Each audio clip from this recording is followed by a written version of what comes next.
What if I told you Ferrari is deliberately ignoring one of the biggest advantages in Formula One, and they're doing it on the eve of the sport's most radical rule change in decades? Either this is a masterstroke that will shock the grid, or the biggest gamble Maranello has taken since the Schumacher era. Charles Leclerc has just dropped a bombshell. In his own words, Ferrari is not chasing extra wind tunnel time, not shifting focus early to 2026 like most rivals. Instead, they're going all in on winning right now in 2025. And here's the twist. In Formula One's new sliding scale of aerodynamic testing, finishing higher means less tunnel and CFD time for the next year. Most teams are desperate to claw every extra hour they can get. Ferrari? They've basically said, keep it, we don't need it. Let's put this into perspective. The 2026 regulations will completely rewrite the F1 playbook. Power units with 50% electric output, sustainable fuels across the grid, active aero systems that change shape mid-race. Every team knows, if you start late, you risk being stuck in the slow lane for years. Mercedes, Red Bull, McLaren, they've all hinted they'd even sacrifice current results to gain development headroom for 2026. Ferrari? They're charging in the opposite direction. And the Paddock is asking, do they know something the rest of us don't? Historically, Ferrari hasn't exactly nailed regulation changes. 2014's hybrid era? They spent years chasing Mercedes' power unit lead. The 2022 ground effect cars? They found form only after months of painful mid-season development. So why the sudden swagger now? Insiders suggest it comes down to two big factors: driver stability and power unit confidence. With both Leclerc and Hamilton locked in for 2026 and beyond, Ferrari's development feedback loop is rock solid. No contract distractions, no mid-project driver swaps, just two elite drivers shaping the car from day one. Compare that to the chaos elsewhere. Red Bull still hasn't confirmed their 2026 lineup. Mercedes has open seats.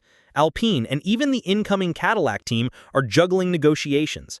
That uncertainty eats into focus. Ferrari doesn't have that problem. And then there's the power unit department.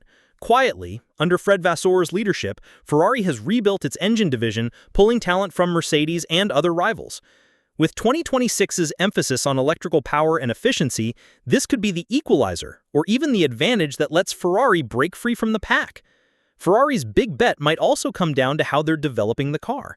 Over the last 2 years, Maranello has poured millions into simulation technology, creating what some engineers call the most accurate track-to-sim correlation in the sport.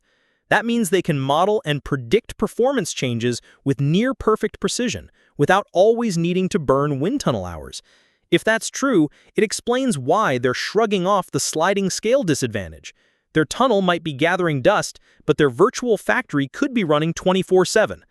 Of course, this doesn't mean 2026 prep is frozen. Sources say Ferrari's 2026 concept, the core philosophy of the car, is already decided. That's unusual. Most teams are still juggling concepts, refining basics. Ferrari? Allegedly locked in and refining details. But there's danger here. In F1, the line between bold vision and fatal miscalculation is razor thin. If Ferrari's concept misses the mark, they'll be stuck while rivals enjoy a full year's head start. Here's my honest view. This is Ferrari playing psychological chess as much as mechanical engineering. By projecting absolute confidence now, they plant doubt in rival garages. Are Mercedes and Red Bull second-guessing their timelines already? Probably. But Tifosi, we've been here before. We've seen bold words in January melt away by summer. That's why, for me, the real judgment day isn't 2025's podiums. It's the moment we see Ferrari's 2026 car in February that year. If it's quick out of the box, this whole gamble will look like genius. If not, we'll be talking about what could have been for years. What's undeniable is that Ferrari is finally choosing a direction and committing 100%.